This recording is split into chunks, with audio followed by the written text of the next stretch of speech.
Hello guys! Magandang buhay! Ayan, may dumating na namang parcel at may excited na buksan ito. Ayan siya oh, ayan. Hello guys daw. Bubuksan niya na daw ang washing machine. Obviously, washing machine naman talaga yan.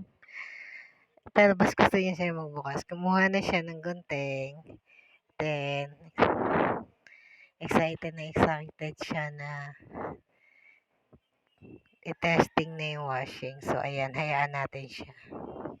Hanggang mapagod siya. Shoutout nga pala kay Jericho Urbano. Siya nga pala yung ating nag-unbox ngayon. Ayan. Then, after that, dumating na rin yung tito niya. Tinulungan siyang magbukas. Pero sabi niya kaya niya na daw. So, siya na lang daw uli. Ayan. Then, tinanggal ko na yung styro sa taas. Pati yung plastic. Tapos, to the rescue si tatay. Akala mo buhatan. Sabi ko, hindi. Ano kasi, inaangat lang yung box. Ayun, na-transfer na. Then, i-check na kung gumagana. Tinignan muna ko na yung mga laman sa loob ng washing. Tapos, tinigyan ng water. Then, pinagana.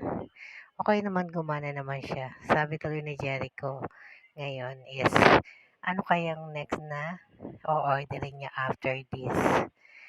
Yung tipong mas malaki pa sa yung in-order.